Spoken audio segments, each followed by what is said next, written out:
Hey guys, today's video what we're looking at is breathing, okay?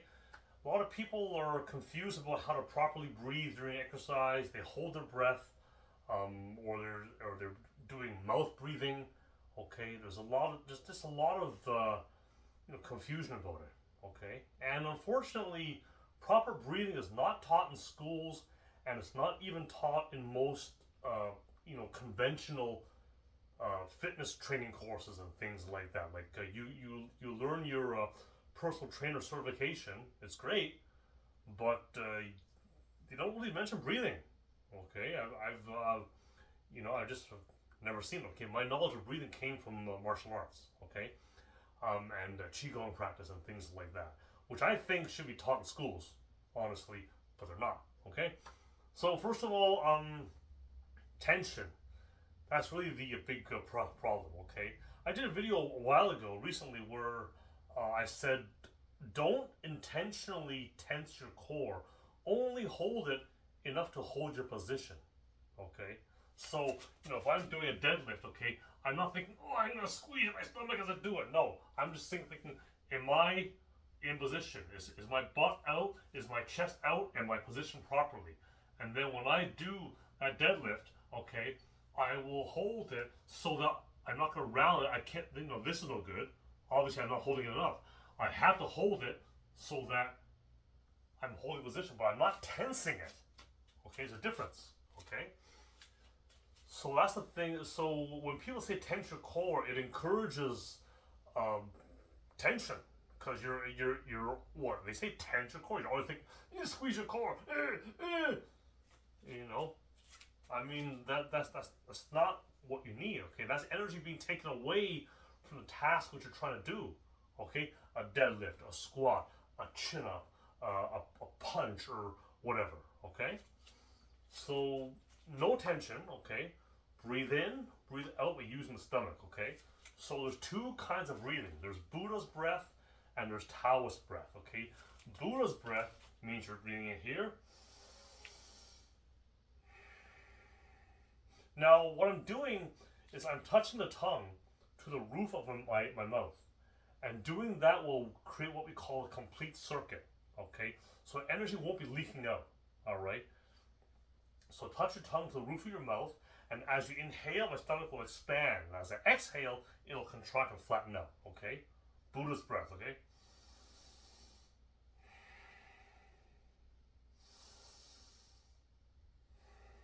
If at all possible, try to avoid breathing with the mouth at all, okay? Exhaling with the mouth is all right, but if you can do it without exhaling through the mouth at all, without inhaling or exhaling through the mouth, that's even better, okay? Now, inhaling, breathing in, must always be done with the nose, always, okay? No exceptions, all right? Breathing out can be done with the mouth if you want to, but even that's better to just do it with the nose if at all possible.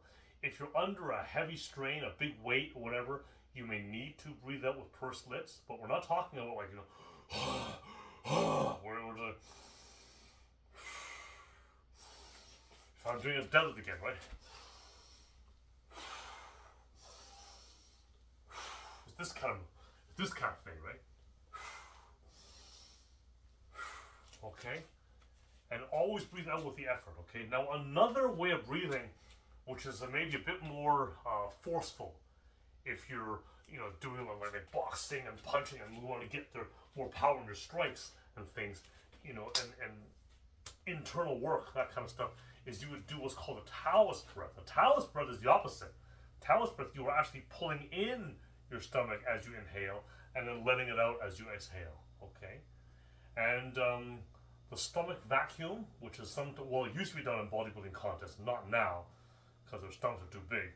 But in the old days, they look at the Frank Zane, for example, used to do a stomach vacuum. They'd hold their stomach like that, okay? So that's what we're doing. We're going to bring in our stomach as you inhale, and then let it out as you exhale, okay? See? I'm still touching my tongue to the roof of my mouth, and I'm still breathing in and out with my nose, okay?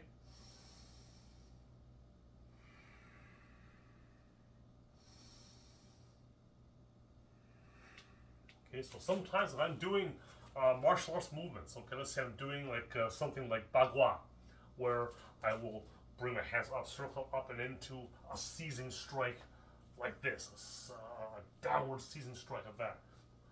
Reverse breathing works well with that because you're able to get a little more of a power generation that way.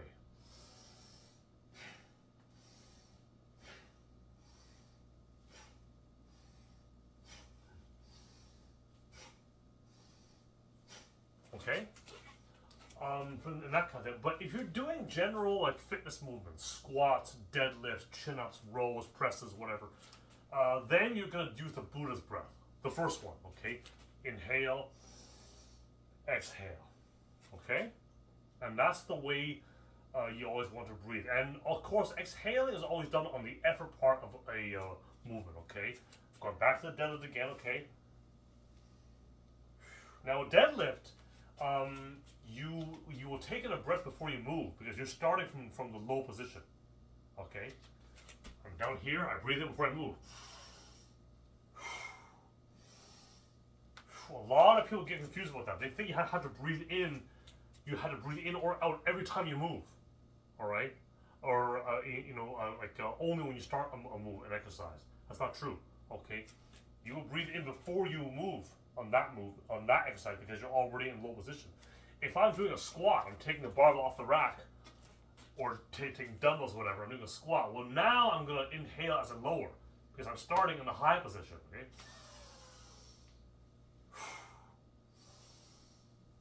Now I'm breathing out with my mouth so that you can hear it. But if you can do it, like I said, with only the nose, it's actually even better. Okay. But breathing out with the mouth when under a heavy load, sometimes you have to. Okay. And one exercise that you can do to avoid tension and to learn to breathe without tension and also develop sensitivity in the arm is the basketball rolling. Okay, and this is used to increase. We use it a lot in Wing Chun training and things like that.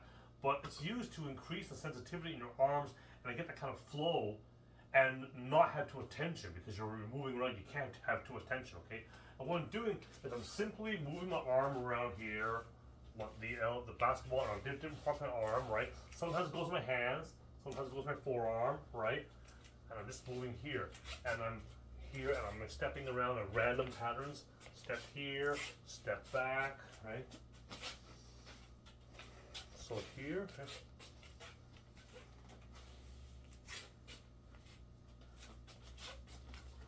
Different parts of your arm, right? You get outside part, inside of the arm, right? Near the elbow, near the hand, all right? Move it around. But one thing though, is that this ball is always in my center here. It's always here in my center. I'm not like out here like this. It's always right in my center. So I'm always aware of that. Now sometimes you might drop it, or I come close to dropping it, but you want to always try to feel. If you feel about a drop, you might need to change position and catch it here. See?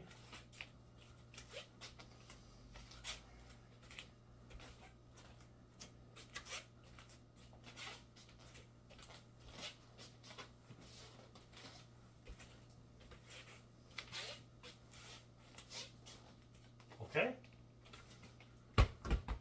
And so that's just, it's a way to learn to move and flow and things. So when something comes in, right, you'll know to kind of yield.